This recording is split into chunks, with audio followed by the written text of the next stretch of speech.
we touched on it, but if you find, in isolation or feel like you need to go this life alone and figure it all out on your own, like, I just want to encourage people that there's help out there. There's growth minded people out there. There's people that are really passionate about helping and serving, especially pulling people out of those dark, isolated places. So really, like, the to encourage any of your listeners, like, you're not meant to go this life alone.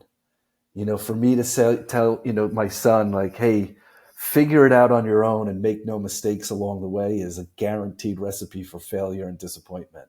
And so the same also applies to everyone else, that we're meant to have a secure base. We're meant to have a sense of belonging. We're meant to have community. And if you don't have that right now, seek it out. Be proactive about it, because none of us are getting through this alone. Michael, welcome to the Point of Impact. I'm so glad you're here. Thanks so much for having me, Aaron. Appreciate the opportunity. Well, I'm looking forward to been looking forward to speaking to you because, for one thing, I was checking out your website and the retreat sounds pretty fantastic. Although there was one line that I noticed. You said your meals were prepared by professional chefs with nourishing ingredients. Nowhere, being a former hash slinger myself and having a chocolate confectionery company of my own, nowhere in that statement does it say the food tastes good. It tastes outstanding. It tastes outstanding. I was just playing. Maybe it's the marketing in me. I'm like, nourishing. Oh, interesting. No, we actually, I come from an Italian Syrian background, so we take food very seriously Oh in my yeah. lineage. So when anyone comes to any of my retreats, they never leave hungry. That's for sure. Yeah, I have step family. It's all like New Jersey, New York, Yeah. Italians, and I lived in Italy for 4 years while I was in the Wow. Navy. So yeah, big Italian food nut. Yeah. In fact, it kind of ruined me to like American Italian food. Like Yeah. Olive Garden is not. Nah. No. Don't even bring it up. Don't even bring it up. Anyways, tell me though, how did you get into the coaching and professional development and helping men step into their uh you know manhood? Mm. The the origin of it is really, when I was young, my life was going on a very clear trajectory. I was an athlete. I was a really gifted athlete when I was young, me and both of my older brothers.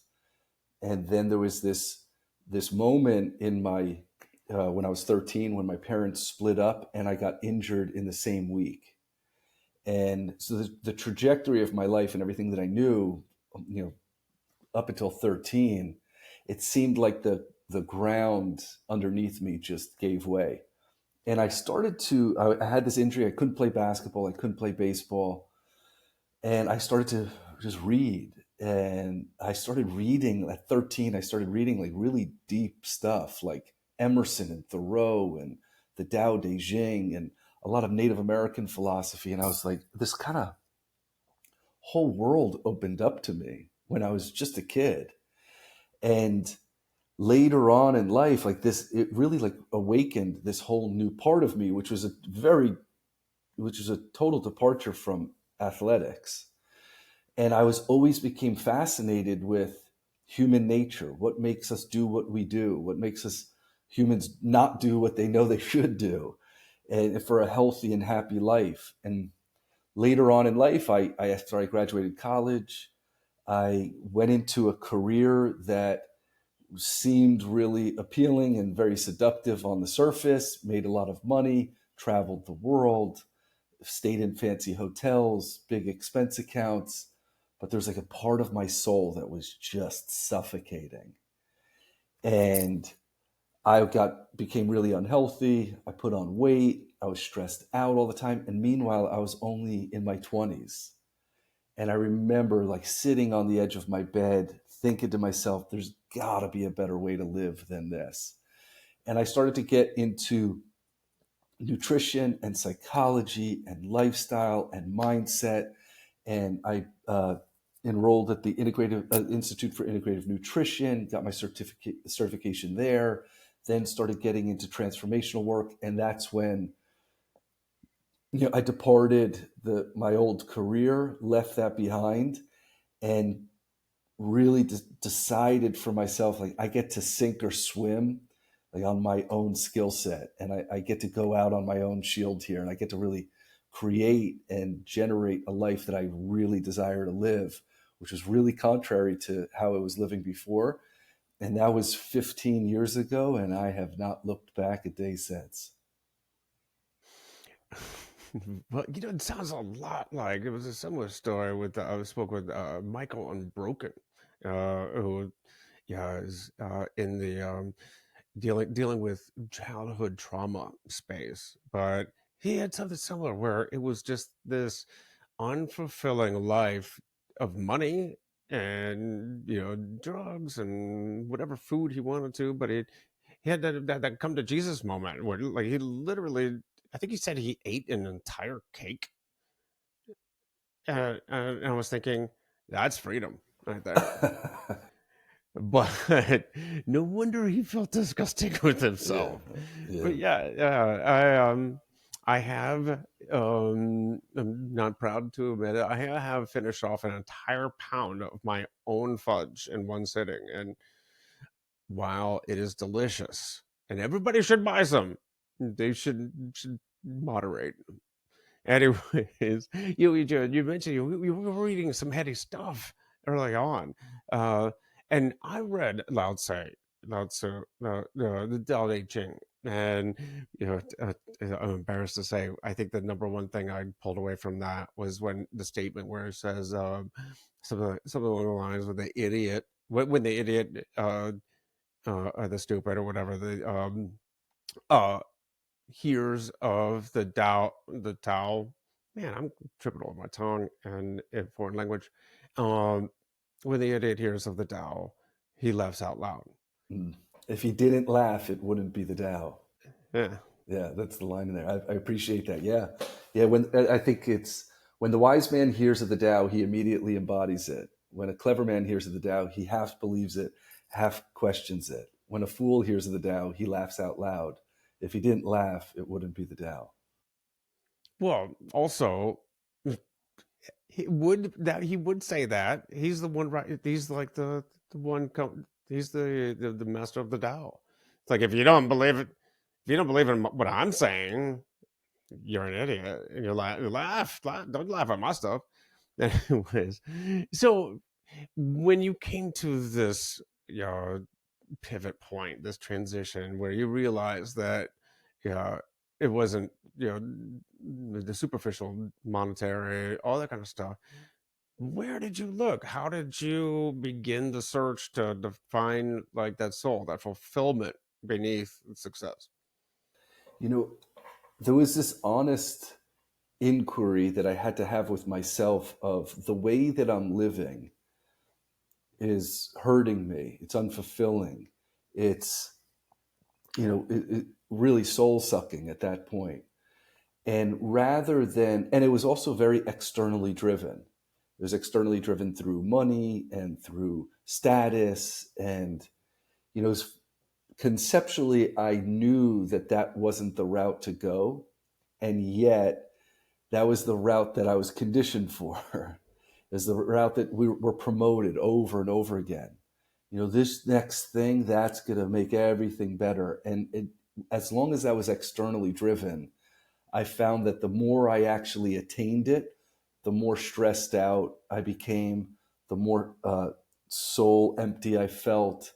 And so, really, this pivot point for me was an inner journey. What am I doing that is chasing these shiny objects? Like, what am I getting seduced by? And what would really be fulfilling to me? And I had to really do an honest audit of the roads I was going down, the relationships I was attracted to, the things that I was aspiring to. And I had to do this long, search of eliminating certain things that were seductive and shiny, and then really building in a fundamental part of my philosophy in coaching, which is build character and strengthen quality relationships. And in that process, in that journey, I had to reshuffle a lot of things so that I was really building inside out. And then I was also surrounding myself with people that were cheering for me, that I was cheering for, that those bonds were strong, that we were rooting for each other, that we held each other accountable. And that's where I really felt this surge of advancement in my life and this deep sense of fulfillment. By the way, I am totally cured of shiny object syndrome. When we go to the store, I actually have to ask an aisle, like when we're in the checkout aisle, I have to ask people for impulse buys. You know, like what do we got? Feel like You figure that out. You figured it out. uh, you sought out other people, like-minded people to, uh, yeah, lift you up, to lift them up. How did you go about that? Like, where did you find the right people to help you grow, learn, and become the step into the person you're supposed to be? I think that is a really, really important question because I think that if you break down forming friendships and bonds when you're young, it's a very different game than when you're an adult. Uh, Scientifically, they say it takes 200 hours to form a deep bond with someone. And if you think about when we're kids, we ride the school bus together, we go to class together, we play athletics together, we go to, we do sleepovers.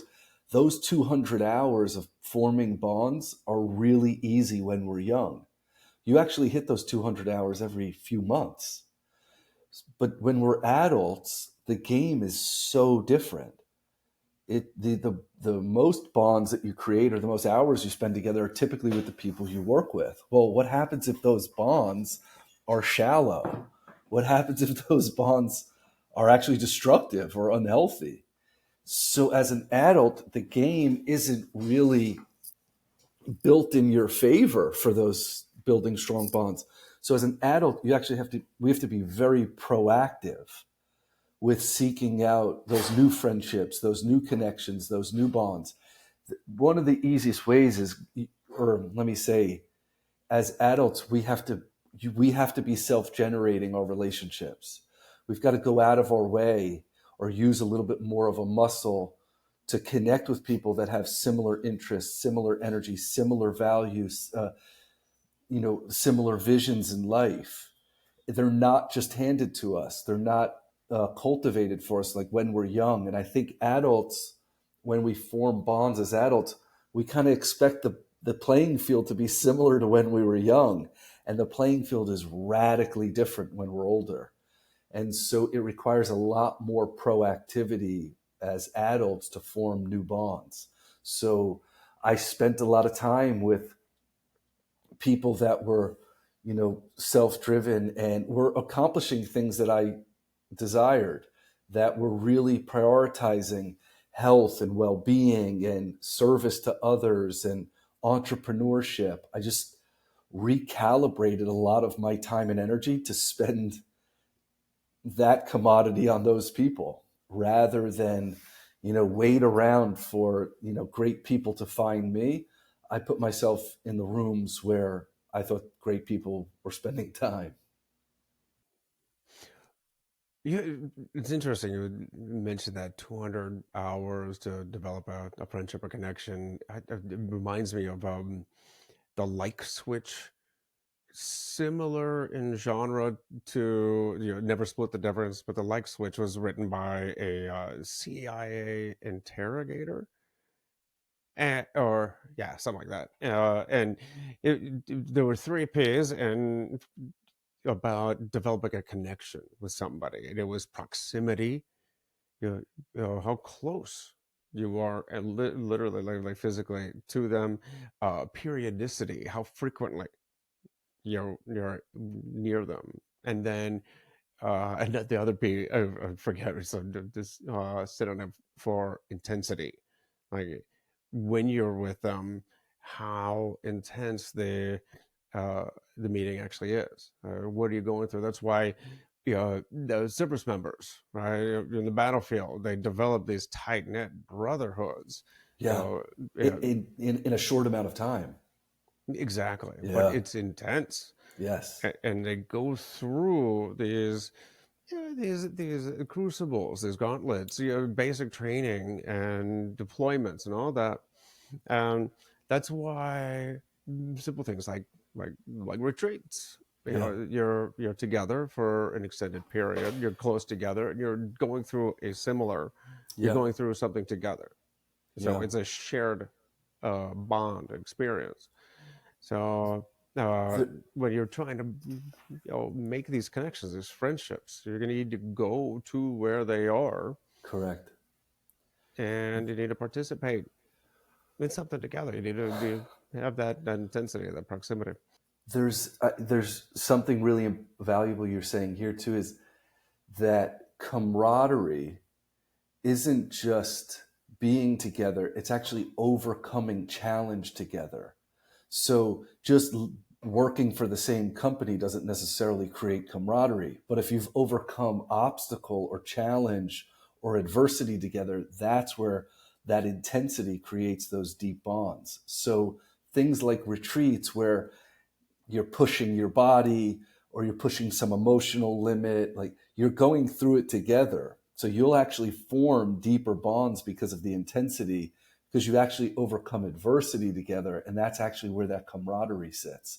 We There's a retreat I run in Montana that I've been running for years, and we we hike and adventure together, we do a sweat lodge together, and the interesting thing is for 8 years there's guys that have never missed a year.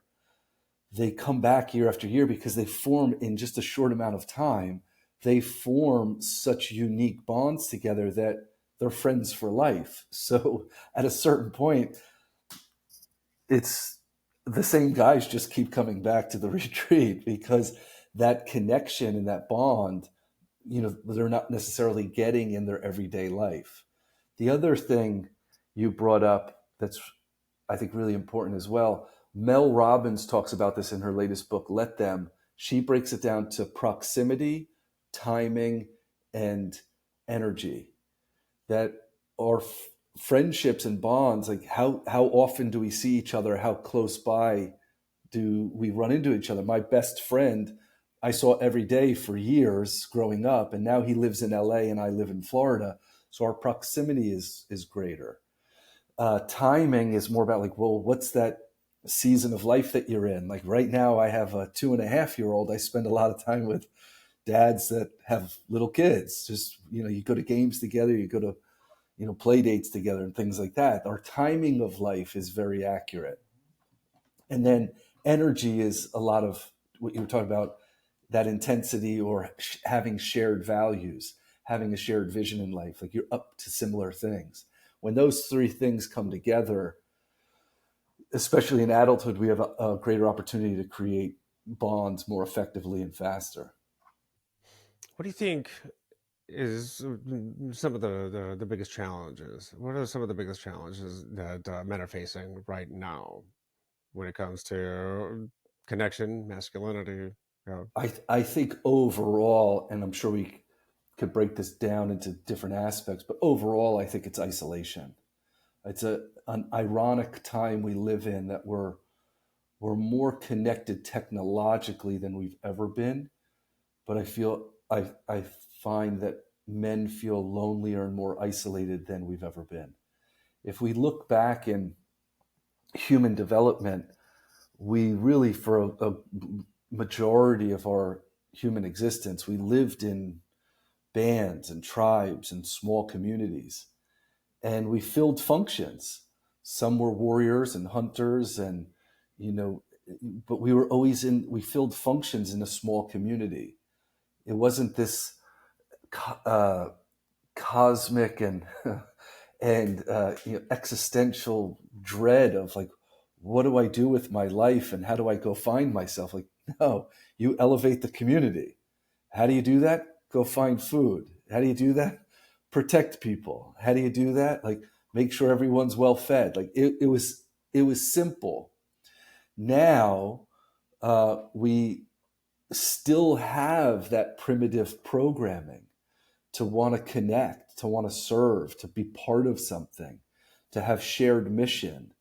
And yet we live in a culture which is, go sink or swim on your own and go, make something of yourself and be significant and don't make any mistakes along the way. And until you do that, you're not worthy and valuable enough to have, companionship and community. And to me, we've got that completely lost and reversed. I think for me, having a young son, I live a lot by the philosophy of, I forget who said it, but I live a lot by the philosophy of life should be a series of daring adventures coming from a secure base. And the secure base is family and community, being part of something, having a sense of belonging, and then developing significance from that secure base. And right now, what I think we're challenged with is there's a lot of men that don't come from a secure base or don't feel they have a secure base now. So to ask them to take risks and be vulnerable and develop significance and relationships is a scary thing. And it can be a very isolating thing. And so we're left with the options of just, barrel through life and bulldoze everyone around you, or play it safe and don't take any risks. And I don't think either are healthy and sustainable options. Yeah, when it comes to making those connections, and it feels like if we don't have a solid, like a constructive way to go through hardship and toil, we'll create some hardship for ourselves. But when you mentioned about finding connections, being isolated, uh, I was just thinking, try going deaf and blind when that whole COVID quarantine, the lockdowns are happening. Everybody's Yeah. complaining about being locked in their homes and being isolated. It's like, hey, welcome to my life. Welcome to Tuesday. Yeah. This is nothing. But Yeah. that's why I like to go to, say, like conventions or conferences, summits. And I'll just walk into the middle of a crowd and go trustful. Anyways, regardless, like it's it is a it's like a just cultural pandemic Yeah. that we have replaced screens. Mm. uh we replaced real connection with the screens for whatever that uh suitability, the convenience Yeah. of it, but we're really missing the substance behind it. And there's so much that we've lost in personal connection. And well, while we're at it, being outdoors, communing with, it sounds a little Nutrigrain, but actually communing with our nature, like reconnecting with our animal cousins. Um, there's a book. It was Running with Sherman. It was my second favorite book from uh, Chris McDougall. He's the guy who wrote. Uh, my favorite book from his is um, Born to Run. But awesome storyteller. But he was talking about trying to bring a donkey back to health, but there's all these studies and reports. He goes on these awesome tangents about uh, what happens when we connect with other people. Also Mm. connect. We were around animals. Yeah. The neurochemistry behind it. It But completely rewires us. what's that? It completely rewires us. Oh, yeah. Yeah. But we live in this air conditioned, isolated. Mm. We don't face the challenge, even discomfort, Yeah. Yeah. and that's really bad. If we just stay comfortable, we're not just not growing, Yeah. but we're getting worse. We're slowly dying. We're killing ourselves. I see this in real time on my retreats in Montana, where to what you just said, like we live in these, fabricated, you know, offices and homes that are air conditioned and predictable. And a lot of times, new guys that come on the retreats, they'll say like, will there be Wi-Fi? And I have to send out a few emails, on the free days and I said, yeah, yeah, yeah, everything, you'll be fine. By spending a few hours together as a group and then going and being in nature and adventuring and moving our bodies, that same guy 2 days into the retreat can't even find his phone. He doesn't even know where it is because nature and being together in nature, it just has this way of readjusting and recalibrating our nervous system that Mm-hmm. we're not really activating and instigating when the air temperature can be controlled with an app, Mm-hmm. right? That level of unpredictability, that level of we're in bear country and we're not the top of the food chain here, that activates a whole different part of our nervous system, that deeper primal part of us. And it's one of the my favorite parts of the retreats is to actually see that guy flip that switch and really get in touch with a deeper part of his connection. Mm-hmm. No, I do talk about getting out of the air conditioning and outside, except I live in Florida. It's hot out there. So do I. I get it. It's humid. I mean, I don't. I'm from Ohio. Well, that's why I spend my summers in Montana. I get out of this soup and spend July, August, and September in Montana. So I've arguably have it pretty good.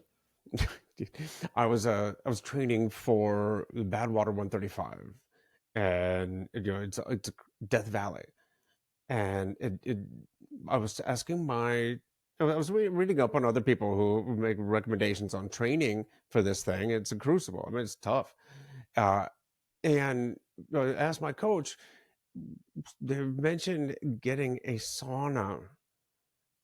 Do you think I need to get one of those things? It's just like you have a garage in Florida. Just go outside. Yeah, just go in your garage. Yeah, yeah. That's where my that's where I put my treadmill. And Yeah, tell you what, that's the suck right there. yeah. Yeah, yeah. So anyways, breaking myself from that addiction to air conditioning. Mm. But tell me more about the retreats, about the mentorship and coaching. What are these guys? What are they looking for when they seek you out? You know, I think part of your question earlier about what are men struggling with. I would say isolation is number one. Number two, I would say burnout. That a lot of men are running very unsustainable systems, that their health is on an unsustainable system, that their finances are on an unsustainable system, sometimes their relationships are. Mm-hmm. And I think what people are really reaching out to, what men that want to come on these retreats, they need a reset. They need a reset to recalibrate and get a new vision of like, wait a second, the road I'm running here is not sustainable. The road I'm running here is inaccurate, or the road I'm running here is inauthentic. I need an opportunity to pause that and gain a new perspective. So the origin of the retreat is actually when my father passed away. He was a big hunter. He was a big Mm-hmm. outdoorsman. and he wanted his ashes spread in Montana. And I made a promise to him that I would fulfill that promise and also come back every summer and spend time with him. And this is in 2015. And I had a coach a few years later, and I said, my coach had said, wait, you go on this pilgrimage for your father every summer and you coach men. And I said, yeah, what's your point? And my coach was like, I think there's an obvious connection here. Why don't you bring them along on this journey? And I was personally using this journey of this, going in this pilgrimage of my dad. And I would typically do it in the summer, halfway through the year. And I would reflect on the year before, half of the year before, and I would recalibrate for the year going forward. And that reflection and recalibration, that pause in the burnout, that pause in the unsustainable system, I think that's what these men are craving. That here we are halfway through the year. What are the systems that are working? What are the systems that I could really correct or polish or improve when I go back home? How do I use this week to reframe that, recalibrate that, gain new perspective, fill my cup up, and then go back to life as a better husband, a better father, a better business owner, better in my own health, better in all the arenas and domains of my life. And that retreat, we're coming into year 8, and there's guys that have never missed a year. You mentioned Montana. I thought it was in Miami. So I do run another retreat in Miami, outside of Miami, that is more of a weekend intensive, trauma intensive, where one of my business partner, Ryan Suave, brilliant counselor.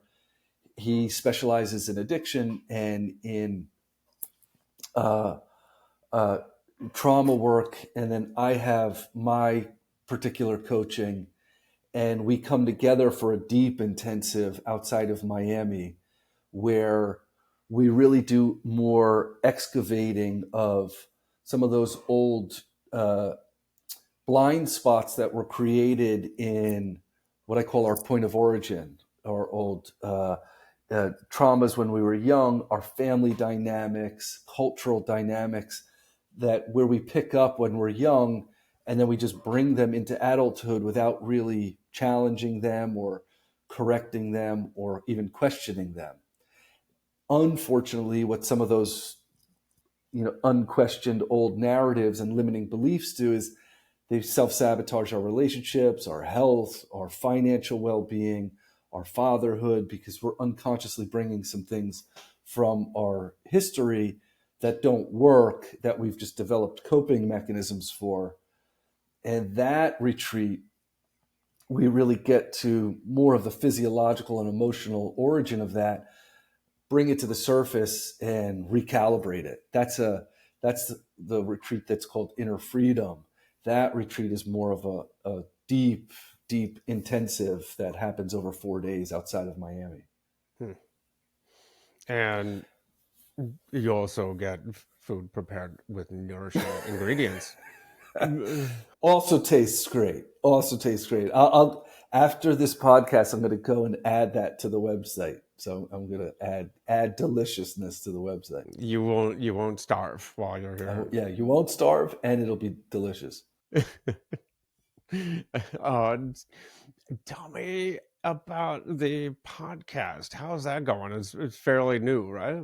Fairly new, yeah. My podcast is called Lessons for Luca. Luca is my son.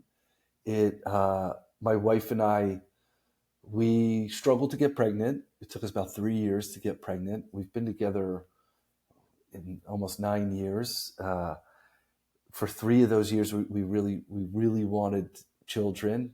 So we went through this whole journey of getting pregnant.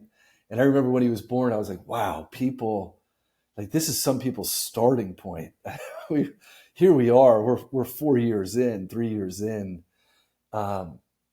Lessons for Luca was or is really a personal, purposeful project and endeavor for me. It's really codifying and solidifying my philosophy of life as my son is young and growing up and fatherhood and the lessons that I want to pass down to him, that this is the way that I'm, freezing it in time and space. Like, here's your father's philosophy on life, on what it means to be a good man, what it means to live a good life. Here's my coaching philosophy in this moment in time. And I'm freezing it so that later in life he can go back and say, like, wow, this was my father's view of the world. This is my father's view of himself and of what being a good man is and living a good life is. And that's the exploration and the discovery of it. And it's just this opportunity to put it in posterity for him later on in life. This was where your father was raising you when you were just born. And so my team and I developed it last year. We launched it, and it's just my opportunity it's for an audience of one. That's what I love about it. I'm not trying to algorithm anything. I'm not trying to get sponsors and grow the brand and all that stuff. Like, this is for an audience of one. And in the process of that, I find that people are gaining a lot of value from it. It's relatable, it's honest, it's vulnerable, it's raw. And at the end of the day, I've never checked any of the comments. I don't check any of the stats. I don't check any of that, because as long as I'm proud of it and it's what I want my son to know, I hit publish. After these messages, we'll be right back. I'd like to thank the sponsor of this episode, Extraordinary Delights, UODFudge.com.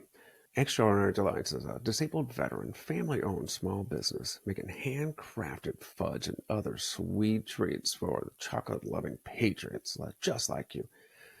Go to EODFudge.com and check out some of our delicious flavors like triple threat chocolate with or without walnuts, mint dark chocolate, strawberry and creamy white chocolate, or my personal favorite, American Pick-Me-Up, an all-American version of tiramisu. While you're there, go to the apparel store and check out our awesome t-shirts, polos, and the baddest tactical apron on the market. You see me wear on the TikTok show, Aaron Hale's Cook Without Looking. So, right now, go over to EODFudge.com and pick out some fudge, other sweet treats for that patriot in your life with a sweet tooth. That's EODFudge.com. EODFudge.com. And now, back to the show. Son, always be a good man, live by a set of values, and this show is brought to you by NetSuite. This show is brought to you by Nutrigrain. Yeah, that's right. when you know you made it. Yeah, right. I can just imagine my oldest is 14 right now, so I'm just imagining a whole podcast library of recordings of dad telling him what to do, but I know it's not like that. It's your perspective, but just uh I guess I'm just being ironic. Yeah. However, I also was imagining my first. Oh man, no, it was my second deployment.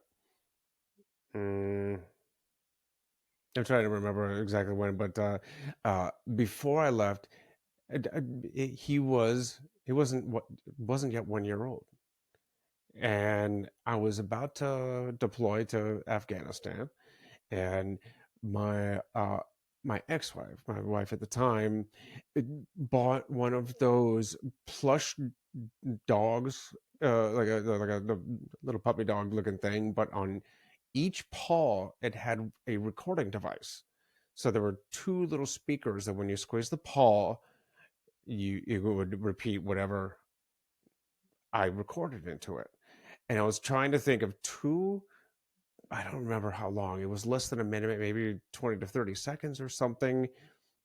Two messages to give my son, and it may be the last thing he ever hears from me. Right.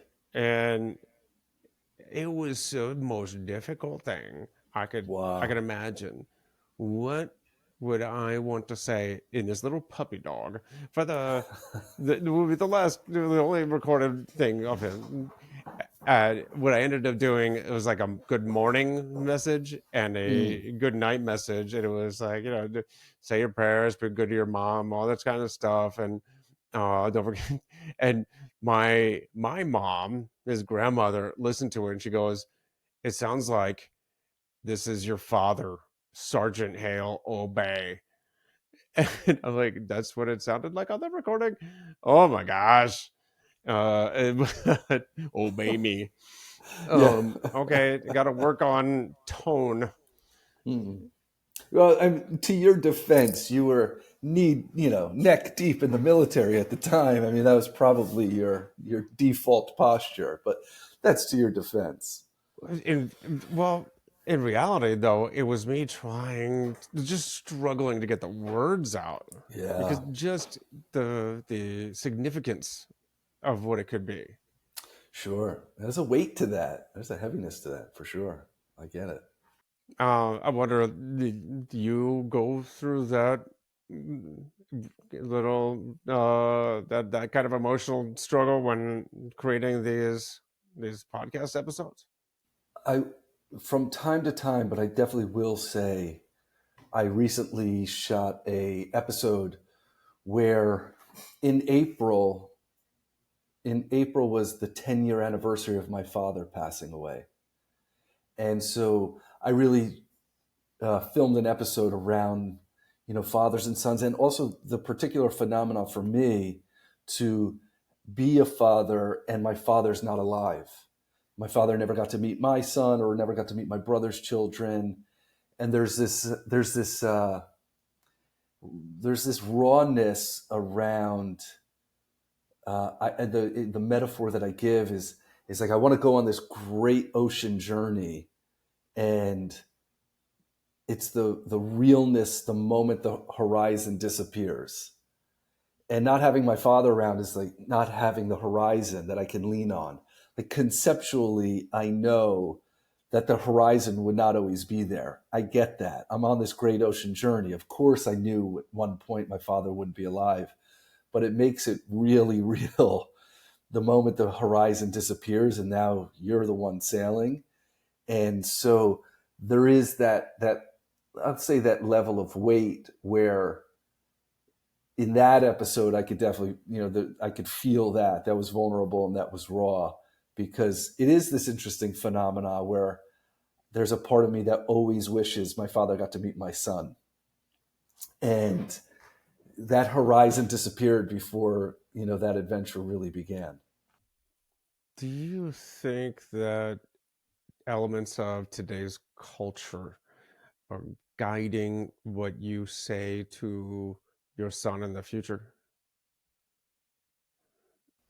Can you ask me that again, maybe from another angle, like meaning guiding in a positive way, or are you saying that more in like an infiltrated way? I'm wondering if there's elements of like today's culture, whether it's what you see in the news or today's technologies, and what's that's doing to you know generations following us, and if you're maybe it guides the message some. I think that the culture we live really in an attention driven culture right now. We've had the technological age that we were born into, the industrial age hundreds of years ago. We're in like the attention age, where some of the most brilliant minds are trying to capture your attention on a screen or a phone or the news or whatever.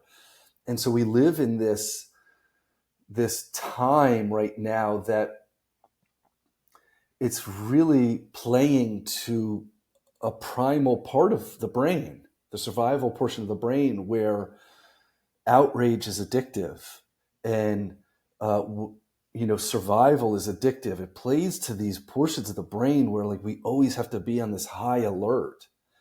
And I do worry about that, that we are constantly activated and overstimulated as a culture.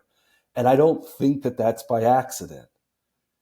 I think that it's really playing to this part of the amygdala, the reptilian or survival portion of the brain, where you've got to always be on high alert. I think what that is doing to us and to the future is it's actually putting us on guard to our neighbors, that we live with this high level of skepticism and this high level of um, being afraid of each other, when I don't think that that's actually in reality. I think it's being marketed and algorithmed and conditioned to you through all these outlets of your phone and the news and who's out to get you. And we're living in this constant state of hypervigilance that's really putting us on a guard that doesn't necessarily need to be there. And going back to our earlier conversation, it's not allowing us to form bonds. It's not allowing us to have a sense of belonging. It's not allowing us to trust each other and lean on our neighbors and to build healthy communities. And that's just deepening this isolation and then reinforcing it. Like, of course I have to be on guard. Everyone's out to get me. And that's just not a healthy place for us to be operating from. It's an interesting concept there that you know, all of this we're going through right now with the uh, refined sugar and screen time and all that stuff that's very bad for you. It's all designed out of convenience.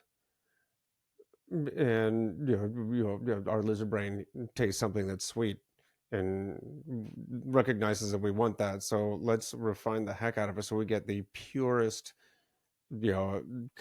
element of that sweetness, and then we're gonna eat fistfuls of it. Yes. And your biology is programmed to want as much of it as it can get. I wonder though if that evolutionary genetic programming is that is that is it wrong?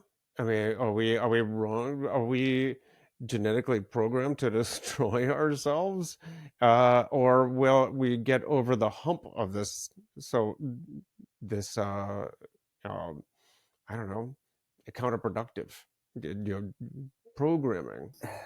I I tend to remain and live with optimism. And I think also, if we are to, it's part of the human programming as well to romanticize history and catastrophize the future. And I think if we put ourselves in any other generation, there was always going to be some challenge and adversity to overcome individually and collectively. So I think we're unique in an aspect of convenience, like you said, and comfort beyond measure. That has its own challenge. I tend to lean towards optimism. I always think that the journey of the journey of healing and the journey of overcoming adversity, like, we always walk a razor's edge. On one side is hope, and on the other side is despair.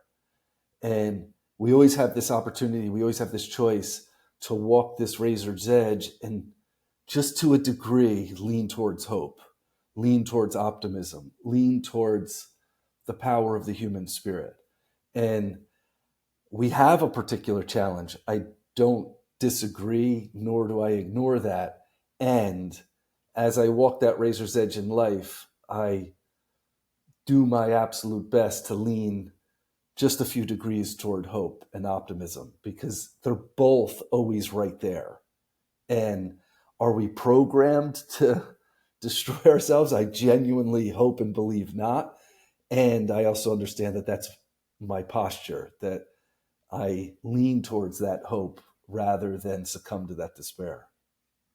What is I've heard once a goldfish, if you keep feeding it, it will eat until it just kills itself.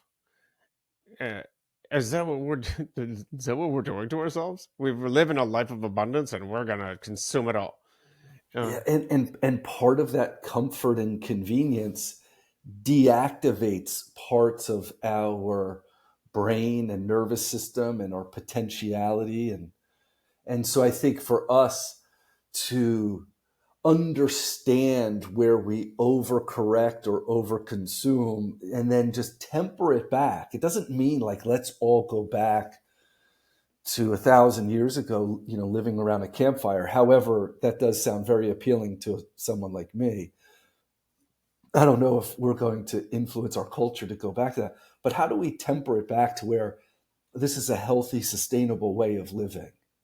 And I think that's where our maturity lies.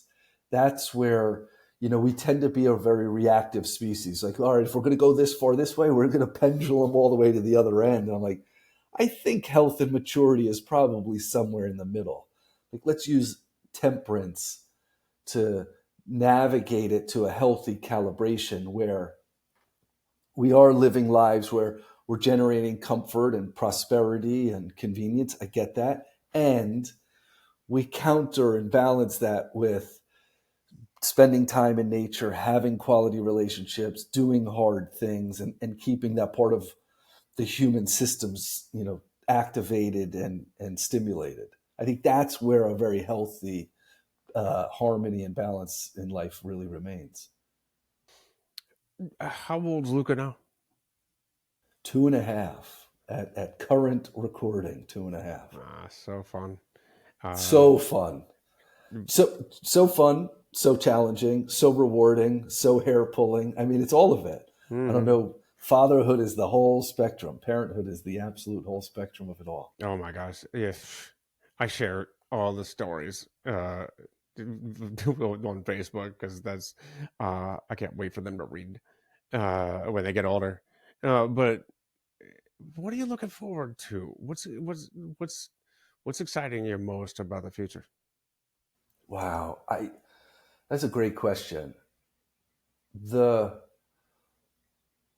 the life that my wife and I are building and where we're trending, and I was saying earlier, we spend our the majority of the year in Florida. We spend our summers in Montana. We have a really purposeful business and industry that we're in. I think what's most exciting for me is that this is Luca's starting point. Like, this is where he's starting. I mean, it's a lot more ideal than where I started. And I'm proud of that.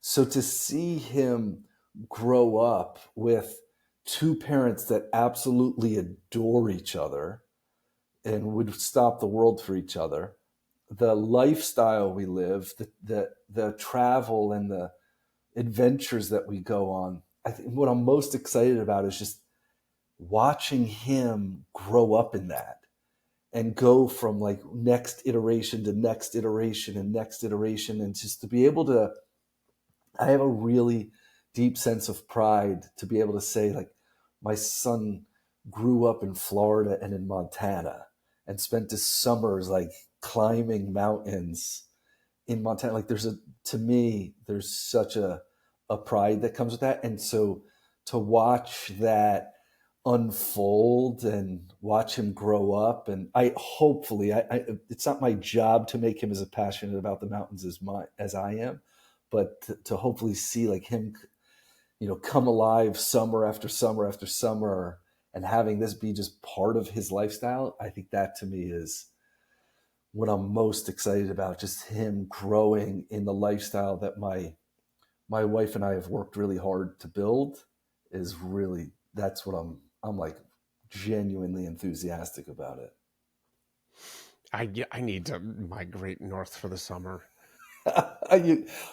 Trust me, you do. If we're both in Florida and you're staying here July and August, I'm No, I highly love Montana suggesting. too. Yeah. I love it. Been kayaking there a few times, and Oh, I recently got invited to a veterans retreat to go skiing. And I said I've been blind skiing before, but I've never been blind, deaf with no balance skiing. Sure. And I was thinking, why don't you just put me in a barrel And roll me down the hill. and roll me down? I mean, anyways, uh, I've really enjoyed this conversation. Is there anything we've missed? Anything I haven't asked you that I should have? No, I appreciate all your questions, and it's great to spend time with you. I think, Well, go ahead. no. I didn't want to cut you off. Go ahead. I uh, we touched on it, but if you find any of your audience or any of your listeners find yourself, in isolation or feel like you need to go this life alone and figure it all out on your own, like I just want to encourage people that there's help out there, there's growth-minded people out there, there's people that are really passionate about helping and serving, especially pulling people out of those dark, isolated places. So really, like the to encourage any of your listeners, like you're not meant to go this life alone. For me to tell my son, like, hey, figure it out on your own and make no mistakes along the way, is a guaranteed recipe for failure and disappointment. And so the same also applies to everyone else. That we're meant to have a you know a secure base. We're meant to have a sense of belonging. We're meant to have community. And if you don't have that right now, seek it out. Be proactive about it, because none of us are getting through this alone. That's a great thought, and I really appreciate that. And I think that's a perfect place to move into our final segment, which is the countdown to impact. It's a 3, 2, 1. 3 books, 2 quotes, and 1 person who have all made an impact in your life. Wow. Okay. Love this. 3 books. These are 3 books that have made an impact on my life. Well, we got to start with the Tao Te Ching. We talked about that earlier. I mean, that was a big one for me. Earlier on in life, the Tao was kind of mind blowing. 3 books: the Tao Te Ching, Emerson's essays, and I'm going to say Conversations with God. Probably the 3 books that really influenced the trajectory of the river of my life. Uh, I I read the Tao Te Ching when I was in high school, or something, and I was so moved by it that when I turned 18, I decided I wanted to get a yin yang tattoo. I didn't go that far. So dumb. Anyways, 2 quotes. 2 quotes. Since we have been talking a little bit about the Tao, let's say chapter 66, eventually all rivers flow to the sea. Why? Because the sea puts itself below them. Humility is what gives the sea its power. We'll say that. That'll be quote number 1. Second quote. Second quote. How about we'll go with Thoreau. If the day and the night greet you with a sense of aliveness that are more starry, more elastic, more immortal, then that is your success. We'll go with that. Excellent. And 1 person who's made an influence in your life. Impact. Um, wow, that's great. And I think in the spirit of what we were saying before, however complicated the relationship is between fathers and sons, I'm going to say my father. There's he has, although he's been gone 10 years, I still feel his influence in my life, and this level of filter that whatever I choose to do I genuinely believe he would be proud of it. And so his influence in my life is still very active. And so I'm going to say that impact is still very influential in my life, especially now being a father. Uh, I I really genuinely hope and pray that he's proud of the lineage that I'm bringing to his grandson that he hasn't, unfortunately, never got to meet. I always love making it just one person and letting people struggle on that because you're virtually guaranteed to piss off everyone else you know who listens to the podcast, which Yeah. is not gonna happen. Nobody listens to this thing anyways. But thanks. Okay, so we got the 3, 2, 1. I'm gonna put that in the show notes. And uh last question. If anybody wants to find out more about you, where do they go? MichaelDeSanti.com. All my offerings are on there. And Instagram, Mike_DeSanti, and Facebook, Michael DeSanti. But MichaelDeSanti.com has all my offerings and everything I'm up to there. And that's you could always reach out to me there.